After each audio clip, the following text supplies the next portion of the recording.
Hello friends, स्वागत है आप सभी का आपके अपने यूट्यूब चैनल सुपर फैंटेसी के अंदर। तो गाइस, आज हम बात करने वाले हैं जो कि पुनेरी पल्टन और पटना पायरेट्स के बीच जो कबड्डी का 8वां नंबर का मुकाबला खेला जाएगा। इस मुकाबले की ऐसे हम बात करने वाले हैं। दोनों टीमों का पूरा रिकॉर्ड बताने वाला हूँ, पूरा प्रेडिक्शन समझाने वाला हूँ। कौन सा प्लेयर लेफ्ट के अंदर डिफेंडिंग करेगा, कौन सा प्लेयर राइट कॉर्नर के अंदर डिफेंडिंग करेगा, और पटना की तरफ से कितने प्लेयर रहेंगे जो कि ट्रम्प प्लेयर की भूमिका निभाएंगे, और पुनेरी पल्टन की तरफ से कौन से ऐसे प्लेयर हैं जिनको आप लोग ट्रम्प कार्ड के रूप में शामिल करके चल सकते हो।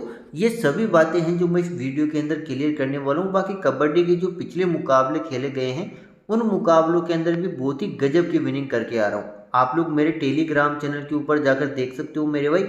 पूरी विनिंग टीम आप लोगों को मेरे टेलीग्राम चैनल के ऊपर देखने को मिलेगी। और इस मुकाबले की फाइनल टीम भी एसएल और जीएल दोनों ही टीमें मैं आप लोगों को मेरे टेलीग्राम चैनल के ऊपर प्रोवाइड कराऊंगा, बिल्कुल फ्री के अंदर। कोई भी आप लोगों से चार्जेस नहीं लिया जाएगा, कोई भी पैसा नहीं लिया जाएगा, बिल्कुल फ्री के अंदर प्रोवाइड कराया जाएगा। तो टेलीग्राम चैनल को अवश्य ज्वाइन कर लेना है, लिंक आप लोगों को वीडियो के डिस्क्रिप्शन में मिल जाएगी। और जो भी बंदे देखो नए हैं चैनल के ऊपर, वो चैनल को कर लो सब्सक्राइब और वीडियो को कर दो लाइक। जी दोस्तों, वीडियो को लाइक करके अपना सपोर्ट जरूर दिखाएं मेरे भाई। आप ही के लिए मेहनत की जा रही है ताकि आप लोग वीडियो के अंदर पूरे प्रेडिक्शन समझकर अच्छा खासा प्रॉफिट कर पाए हैं। तो देखो, सबसे पहले अगर मैं बात कर लेता हूँ इन दोनों टीमों की हेड टू हेड मुकाबलों की, तो दोनों ही टीमों के बीच कुल टोटल 22 मुकाबले खेले गए हैं, जिनमें से पटना पायरेट्स की टीम ने 13 मुकाबले जीते हैं और यहाँ पर पुनेरी पल्टन ने केवल 5 मुकाबले जीत के आ रही है। यानी कि हेड टू हेड मुकाबलों के अंदर तो बस पटना पायरेट्स का बहुत ही अच्छा रिकॉर्ड रहने वाला है। लेकिन जिस प्रकार से पुनेरी पल्टन की स्क्वाड नज़र आ रही है, प्लेइंग 7 नज़र आ रही है, इस मुकाबले को विन करने के चांसेस बहुत ही ज़्यादा रहने वाले हैं। क्योंकि पटना की तरफ से बात करें ना, तो रेटिंग इतनी मजबूत दिखाई नहीं दे रही है इस सीजन के अंदर। पिछले सीजन के अंदर तो हालांकि सचिन तंवर यहाँ पर पटना की तरफ से अच्छा खासा परफॉर्मेंस कर रहा था, लेकिन इस मुकाबले के अंदर पटना के अंदर बात करें ना, तो रेडिंग के अंदर ज़्यादा मजबूती नहीं नज़र आ रही है। केवल मेन रेडर की भूमिका निभाएगा यहाँ पर सुधंकर, ठीक है, ये एक मेन रेडर की भूमिका निभाएगा। बाकी इतना कोई खास एक्सपीरियंस है नहीं इन रेडरों के पास। तो पुनेरी पल्टन पिछला भी मुकाबला जीत के आ रही है और इस मुकाबले के अंदर भी जीतने के चांसेस बहुत ही ज़्यादा रहने वाले हैं। बाकी दोनों ही टीमों के बीच 4 मुकाबले देखो टाई रहे हैं, क्योंकि यहाँ पर दोनों ही टीमें जब भी आमने सामने होती हैं अच्छा मुकाबला देखने को मिलता है। क्योंकि पिछले सीजन के अंदर और उससे पिछले सीजन के अंदर दोनों टीमों यहाँ पर स्ट्रॉन्ग नज़र आ रही थी। और पिछले मुकाबले के अंदर बात करें ना, तो पुनेरी पल्टन जीत के आ रही है और पिछले सीजन के अंदर भी विवो प्रो कबड्डी का खिताब यहाँ पर पुनेरी पल्टन ने ही जीता है, ठीक है। अब यहाँ से बात करूँ हाईएस्ट स्कोर की, तो पटना पायरेट्स का हाईएस्ट स्कोर 55 रहेगा, पुनेरी पल्टन का हाईएस्ट स्कोर 47 रहने वाला है। और सबसे कम स्कोर की बात करें तो 20 पटना पायरेट्स का रहेगा और 21 यहाँ पर पुनेरी पल्टन का रहने वाला है। लेकिन अब हम बात करने वाले दोनों टीमों के रिसेंटली 4 मुकाबलों की। रिसेंटली के अंदर किस प्रकार से परफॉर्मेंस करके आ रही हैं टीमें, उनकी अगर मैं बात करूँ ना, तो यहाँ पर देखो भाई दोनों ही टीमें यहाँ पर आमने सामने होती हैं सीजन 10 के अंदर। उस मुकाबले के अंदर पुनेरी पल्टन ने 46 पॉइंट किए थे और पटना पायरेट्स ने केवल 28 पॉइंट किए हैं। यानी कि उस मुकाबले को पुनेरी पल्टन ने मैच को विन किया है। सेकंड मुकाबला जो दोनों टीमों के बीच खेला गया था वो मुकाबला रहा था टाई, 32-32 के पॉइंट के ऊपर दोनों ही टीमें टाई मुकाबला रहा था। और सीजन सेमीफाइनल की अगर मैं बात करूँ, दोनों टीमें पिछले सीजन के अंदर सेमीफाइनल के अंदर भी देखने को मिली थी। क्योंकि पटना पायरेट्स ने भी पिछले सीजन के अंदर बहुत ही गजब का परफॉर्मेंस किया था, है ना। यहाँ पर पुनेरी पल्टन ने 37 पॉइंट किए थे और पटना पायरेट्स ने 21 पॉइंट किए थे पिछले सीजन के अंदर की बात है। और उस मुकाबले को भी यहाँ पर पुनेरी पल्टन ने यहाँ पर मैच को बहुत ही बड़े मार्जिन से अपने नाम किया था। और पटना पायरेट्स ने केवल 21 ही पॉइंट कर पाई थी। यहाँ पर दबाव के कारण पूरी तरीके से फ्लॉप हो गई थी पटना की टीम, है ना। बाकी सीजन 9 के अंदर एक भी मुकाबला खेला गया था जिसके अंदर देखो पटना ने 34 पॉइंट किए थे और पुनेरी ने भी 34 पॉइंट यहाँ पर पॉइंट किए थे। तो यहाँ पर यह मुकाबला भी टाई देखने को मिला था। लेकिन इस सीजन के अंदर पटना का ज़्यादा स्ट्रॉन्ग नज़र नहीं आ रहा है स्क्वाड। अब आगे बात करने वाले पटना की तरफ से कौन से प्लेयरों को लेकर चलना है और पुनेरी पल्टन की तरफ से किन प्लेयरों को लेकर चलना है, उससे पहले मेरे भाई वीडियो को लाइक करके चैनल को सब्सक्राइब जरूर कर लेना है। तो देखो, सबसे पहले अगर मैं बात कर लेता हूँ यहाँ पर पुनेरी पल्टन की तरफ से, असलम इनामदार ये एक ऑलराउंडर भूमिका निभाएगा। पिछले मुकाबले के अंदर 2 तो सुपर टैकल किए हैं इस बंदे ने, बहुत ही गजब का डिफेंडिंग कर रहा है। और रेडिंग के अंदर बात करें तो रेडिंग के अंदर हालांकि ज़्यादा पॉइंट नहीं निकाले हैं पिछले मुकाबले के अंदर, लेकिन बहुत ही गजब परफॉर्मेंस किया है। बाकी अभिषेक नागराजन जो कि राइट कॉर्नर के अंदर डिफेंडिंग करते हुए आप लोगों को नजर आएगा। ठीक है, संकेत सावंत की बात करें जो लेफ्ट कॉर्नर के अंदर डिफेंडिंग करेगा। यहाँ अगर पंकज मोहिते जो मेन रेडर की भूमिका निभाएगा और मोहित गोयते, ये दोनों प्लेयर आप लोगों को मेन रेडर की भूमिका निभाते हुए नजर आएंगे, है ना। गौरव खत्री की बात करें जो कि राइट कॉर्नर के अंदर डिफेंडिंग करते हुए नजर आएगा। यहाँ से इस बंदे ने, गौरव खत्री ने पिछले मुकाबले के अंदर बात करूँ ना, हाई फाई लगा के आ रहा है, 5 सक्सेसफुल टैकल किए हैं पहले ही मुकाबले के अंदर। ठीक है, और अमन डी की बात करें तो ये बंदा भी बहुत ही गजब की परफॉर्मेंस किया था, इस बंदे ने भी हाई फाई लगाए थे। यानी कि दोनों कॉर्नर यहाँ पर पुनेरी पल्टन के दोनों कॉर्नरों ने बहुत ही गजब का परफॉर्मेंस किया था। लेफ्ट और राइट दोनों कॉर्नरों ने अच्छा खासा प्रॉफिट करा के जा रहे हैं पिछले मुकाबले के अंदर। ठीक है, यहाँ से बात कर लेता हूँ पटना की तरफ से शुभम सिंधे रहने वाले हैं जो कि राइट कॉर्नर के अंदर डिफेंडिंग करेगा। यहाँ पर अंकित लेफ्ट कॉर्नर के अंदर डिफेंडिंग करेगा।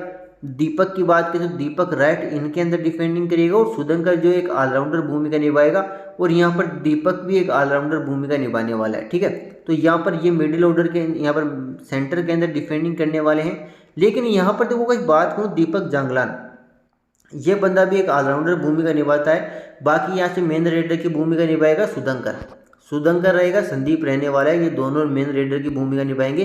तो रेडिंग के अंदर ज़्यादा बड़े नाम नज़र नहीं आ रहे हैं, लेकिन डिफेंडिंग के अंदर बात करें तो शुभम सिंधे रहेगा और अंकित और दीपक, ये तीनों डिफेंडर ना बहुत ही गजब का कहर मचाने वाले हैं इस मुकाबले के अंदर। तीनों प्लेयरों का बहुत ही गजब का रिकॉर्ड है पुनेरी पल्टन के अगेंस्ट। लेकिन यहाँ पर कौन सा प्लेयर रहने का जो इस मुकाबले के अंदर फ्लॉप हो सकता है, उसकी अगर मैं बात करूँ तो यहाँ से देखो एक बात करूँ ना, तो गौरव खत्री पिछले सीजन के अंदर हाई फाई लगाया था पिछले मुकाबले के अंदर, यहाँ पर राइट कॉर्नर के अंदर डिफेंडिंग करेगा। ठीक है, और अमन डी इस बंदे ने भी हाई फाई लगाया था, ये लेफ्ट कॉर्नर के अंदर डिफेंडिंग करेगा। तो यानी कि अब देखो संदीप, ये बंदा चाहे लेफ्ट से रेडिंग करे चाहे राइट से रेडिंग करे, हालांकि ज़्यादातर चांसेज राइट के अंदर रहने वाले, इस बंदे के राइट कॉर्नर से रेडिंग करता है। तो सामने कौन रहेगा, गौरव खत्री। ठीक है, डिफेंडिंग के अंदर तो पिछले मुकाबले के अंदर भी अच्छा परफॉर्मेंस किया और पटना के अगेंस्ट भी गौरव खत्री का अच्छा रिकॉर्ड है। तो संदीप के आउट होने के चांसेस बहुत ही ज़्यादा रहने वाले इस मुकाबले के अंदर, तो यानी कि संदीप पूरी तरीके से फ्लॉप होते हुए आप लोगों को नजर आएगा। एम सुधंकर की बात करें, एम सुधंकर भी आप लोगों को देखो राइट कॉर्नर के अंदर से ही रेडिंग करते हुए नजर आएगा। तो गौरव खत्री के सामने सुधंकर भी ज़्यादा कुछ खास परफॉर्मेंस नहीं कर पाएगा, क्योंकि लेफ्ट और राइट दोनों कॉर्नर बहुत ही गजब की फॉर्म के अंदर चल रहे हैं इस सीजन के अंदर। ठीक है, पहले ही मुकाबले के अंदर दोनों प्लेयरों ने बहुत ही गजब का हाईफाई लगा के आ रहा है।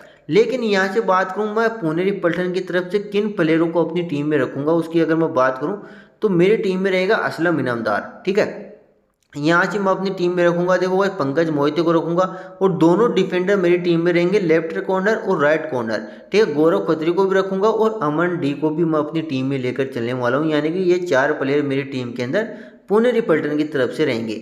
अब जीएल टीम के अंदर किन प्लेयरों को आप लोग शामिल कर सकते हो, तो अभिषेक नागराजन, ये बंदा आप लोगों को राइट इनके अंदर डिफेंडिंग करते हुए नजर आएगा। देखो अभिषेक नागराजन भी एक बहुत ही गजब का प्लेयर रहने वाला है। पिछले सीजन के अंदर इस बंदे ने भी बहुत ही गजब के हाईफाई लगाए हैं यहाँ पर टीम के अगेंस्ट। लेकिन यहाँ पर पिछले मुकाबला जो हुआ था उस मुकाबले के अंदर केवल एक ही सक्सेसफुल टैकल किया है, बाकी 2-3 अटेम्प्ट के अंदर पूरी तरीके से फ्लॉप रहा था अभिषेक नागराजन। लेकिन इस मुकाबले के अंदर जीएल के अंदर आप लोगों के लिए वेरी इंपॉर्टेंट है, अगर आप लोग ट्राई करना चाहो तो जीएल टीम के अंदर अभिषेक नागराजन को ट्राई कर सकते हो। संकेत सावंत रहने वाला है। ठीक है, बाकी अगर देखो मोहित गोयते की भी बात करूँ ना, पंकज मोहिते और मोहित गोयते ये दोनों मेन रेडर की भूमिका निभाएंगे, दोनों अच्छा रेडर रहने वाले हैं। लेकिन मैं पंकज मोहिते को साथ जाऊंगा, लेकिन आप लोग मोहित गोयते को भी ट्राई कर सकते हो, क्योंकि इस बंदे ने भी पिछले सीजन के अंदर शुरुआती मुकाबलों के अंदर बहुत ही गजब की परफॉर्मेंस दिखाई थी मेरे भाई। बाकी पटना की तरफ से बात की जाए, पटना की तरफ से कौन इंपॉर्टेंट हो जाएगा, तो शुभम सिंधे जो कि आप लोगों को राइट कॉर्नर के अंदर डिफेंडिंग करते हुए नजर आएगा, अंकित लेफ्ट कॉर्नर के अंदर डिफेंडिंग करेगा। ठीक है, दीपक की बात करूँ, दीपक राइट इन के अंदर डिफेंडिंग करेगा और यहाँ पर गुरदीप लेफ्ट कॉर्नर के अंदर डिफेंडिंग करने वाला है। ठीक है, यहाँ से देखो इस पंकज मोहिते की बात करें, पंकज मोहिते आप लोगों को रेडिंग करते हुए नजर आएगा लेफ्ट कॉर्नर से, तो लेफ्ट कॉर्नर के अंदर सामने कौन रहेगा, अंकित रहने वाला है। यानी कि अंकित के सामने देखो बस पंकज मोहिते का अच्छा रिकॉर्ड है, 2-3 बार आउट कर चुका है अंकित को, लेकिन अंकित ने अभी तक पंकज मोहिते को केवल एक बार ही आउट किया है। यानी कि पंकज मोहिते का अच्छा रिकॉर्ड रहने वाला है अंकित के सामने, इस बात का ध्यान रखना है। बाकी मोहित गोइते की बात करें तो मोहित गोइते के सामने शुभम शिंदे रहेगा, क्योंकि राइट कॉर्नर से रेडिंग करेगा। यानी कि इस मुकाबले के अंदर मोहित गोइते के भी फ्लॉप होने के चांसेस पूरे रहने वाले हैं, क्योंकि शुभम शिंदे बहुत ही गजब का यहाँ पर डिफेंडर रहने वाले हैं राइट कॉर्नर के अंदर। ठीक है, इस मुकाबले के अंदर कम से कम शुभम शिंदे की बात करूँ ना, तो ये बंदा कम से कम 4 से 5 सक्सेसफुल टैकल आप लोगों को करते हुए नजर आएगा। यानी कि कैप्टन वाइस कैप्टनसी के लिए भी एक बेस्ट ऑप्शन हो जाएगा शुभम शिंदे। ठीक है, अंकित की बात करूँ, अंकित भी कम से कम 2 से 3 यहाँ पर सक्सेसफुल टैकल करेगा। इस प्लेयर को भी आप लोग ट्राई कर सकते हो, एक ऑलराउंडर भूमिका निभाता है, लेकिन रेडिंग नहीं करेगा, इस बात का ध्यान रखना है। अंकित रेडिंग नहीं करेगा, तो अंकित भी एक बेस्ट ऑप्शन हो जाएगा कैप्टन वाइस कैप्टनसी के लिए। इन दोनों प्लेयरों को आप लोग शामिल करके चल सकते हो और कैप्टन वाइस कैप्टनसी के लिए भी ट्राई कर सकते हो। तो ये दोनों टीमों का इस प्रकार से देखो बस परफॉर्मेंस रहने वाली है, लेकिन ये मेरी फाइनल टीम रहेगी जिसके अंदर मैंने देखो शुभम सिंधु को रखा है। और यहाँ से बात करूँ तो अमन रहेगा और गौरव खत्री रहने वाला है। यानी कि पुनेरी पल्टन की तरफ से लेफ्ट कॉर्नर और राइट कॉर्नर दोनों को रखूंगा। असलम इनामदार रहने वाला है, अंकित रहने वाला है। रेडिंग के अंदर देखो पंकज मोहित यहाँ पर मोहिते को रखने वाला हूँ और सुदंकर को लेकर चलने वाला हूँ।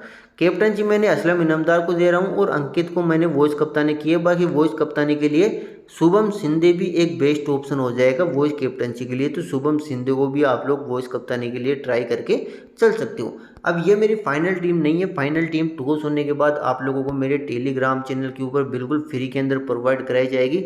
एसएल और जीएल दोनों ही टीमें, तो टेलीग्राम चैनल को आप लोग अवश्य ज्वाइन कर लेना है। लिंक आप लोगों को वीडियो के डिस्क्रिप्शन में मिल जाएगी। तो आई होप ये वीडियो आप लोगों को अच्छा लगा होगा। अगर अच्छा लगा तो वीडियो को लाइक करें, साथ ही प्यारा कमेंट करें। तो मिलते हैं अगले वीडियो के अंदर। जय हिंद, जय भारत।